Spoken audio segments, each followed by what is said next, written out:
Hey everyone, Kevin P. McAuliffe here, and I am back again with another Creative Cow tutorial. And in our ongoing look at learning Avid's Media Composer and Symphony, got another email from a viewer with a question that I think would make a great tutorial.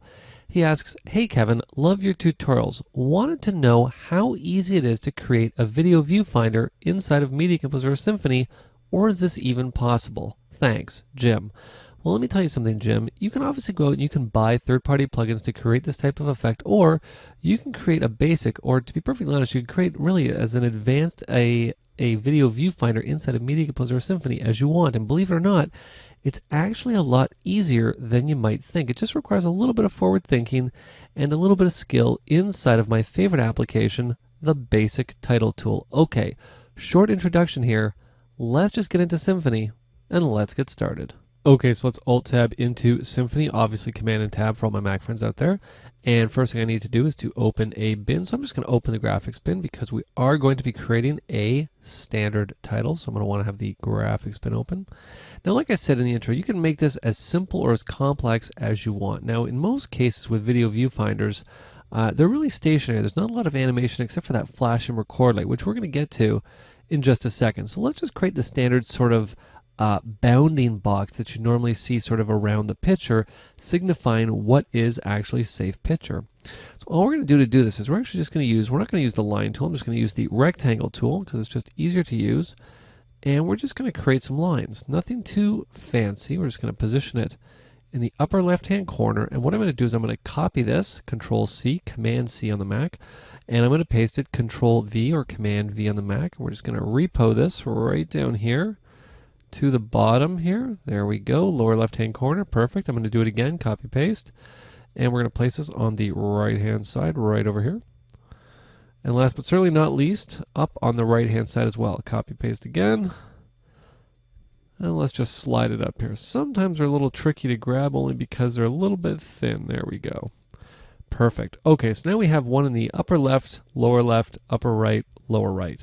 Now, of course, if at any time we actually want to see what's going on with the start of our viewfinder, all I need to do is simply come up to Object, I can come down, turn off Save Title, and you can see we're on the road to getting this done. Okay, next thing I'm going to do here is I'm just going to create sort of our across bar here, not too long and not too thick. Even that's a little bit too thick there. So let's just adjust this. Sometimes it's a little bit tricky only because these lines are so thin, but that is looking pretty good. So what I'm going to do is I'm going to copy this, paste it.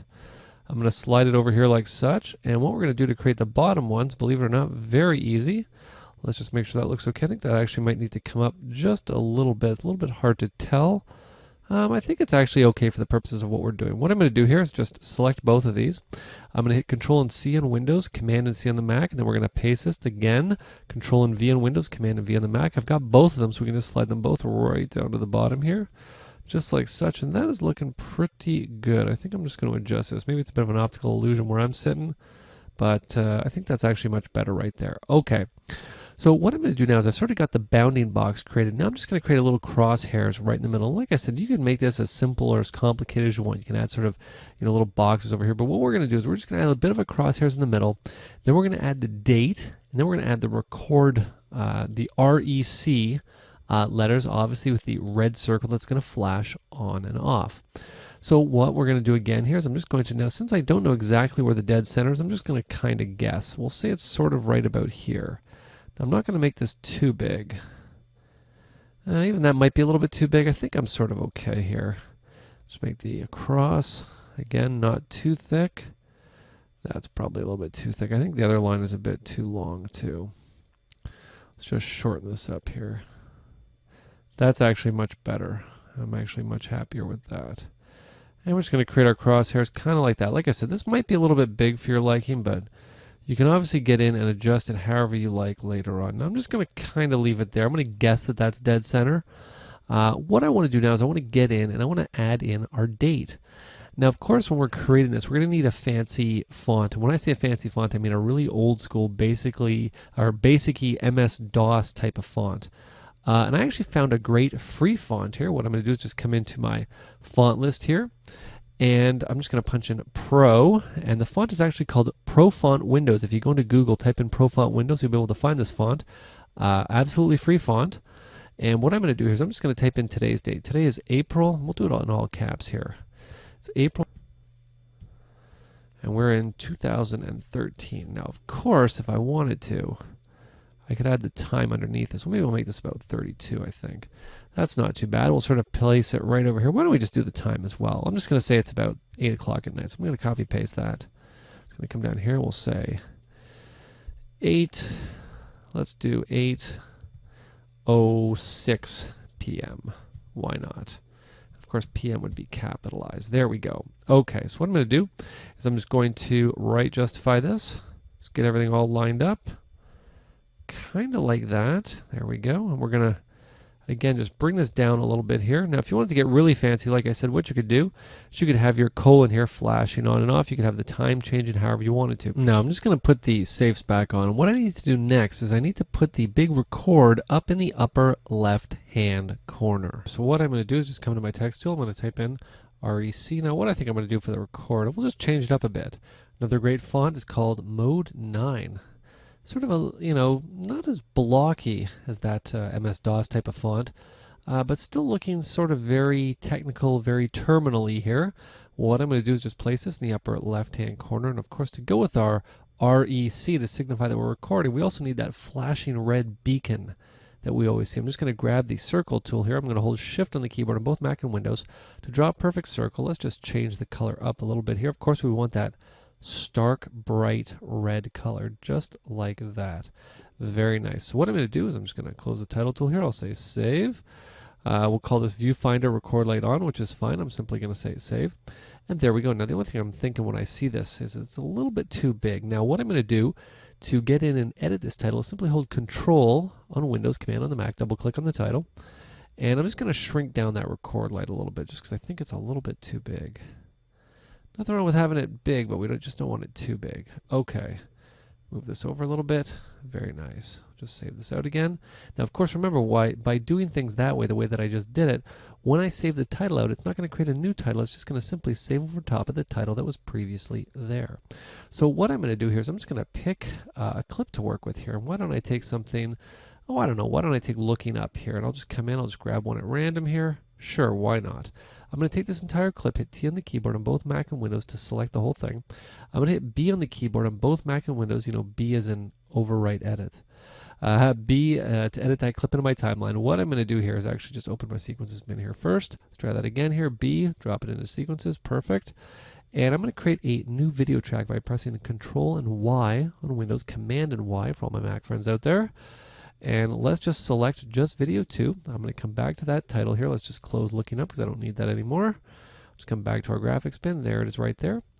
And what I'm going to do is I'm just going to punch this title in for 2 seconds. You're going to see why in just a second here. I'm going to paste that in by, again, simply hitting B on the keyboard on both Mac and Windows. What I'm going to do is come back to the beginning of the timeline, and I'm going to go down 1 second, so plus 1 second. And I'm going to add an edit by hitting F6 on my keyboard. Now, that's my shortcut for add edit. If you don't have it mapped on your keyboard, don't worry. You can always find add edit simply right here at the top of your timeline. Now, the reason I added that edit in there is because I want to take this second title and simply remove the giant red record light here. So I'm just going to edit title by simply right-clicking on the title, selecting edit title, and all I'm going to do is just simply remove that record light. We're simply going to close the title. Once it's removed, you're going to see that we have it on, we have it off. So what I'm going to do is select both of these titles. I'm going to copy them over here into the preview window, or basically onto the clipboard, by simply hitting Alt and C on Windows, Option and C for all my Mac friends out there. What I'm going to do is just mark this entire clip, not just the first clip, the whole clip here. There we go. So basically both these two shots, I'm going to remove these in and out points by simply marking a new in point right there. And I'm going to hit F on the keyboard to remove that out point. All I'm going to do now is simply paste in those viewfinders. Now, of course, I don't need it to go all the way past the end.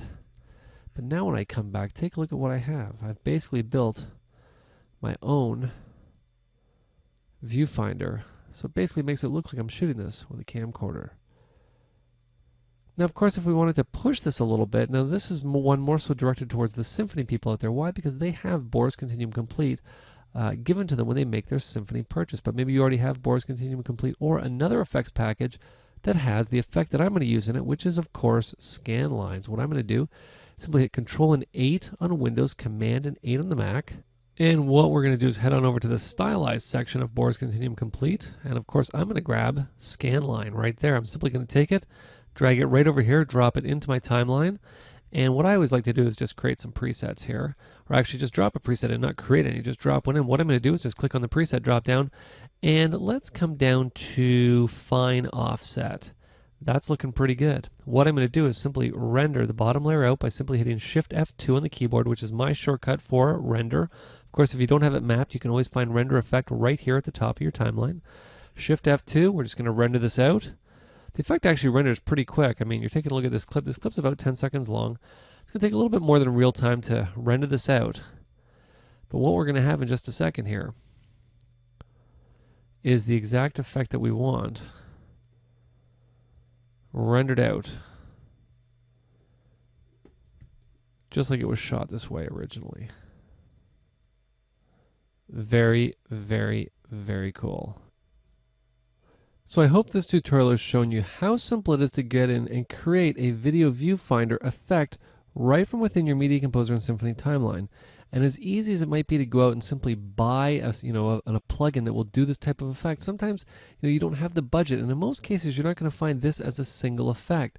It's something you're going to have to buy as part of a package. So why would you go out and do that when you can save that money, keep it in your own pocket, and create it right from within your Media Composer or Symphony timeline?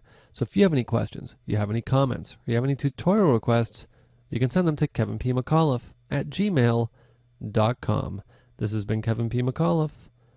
Thanks a lot for watching.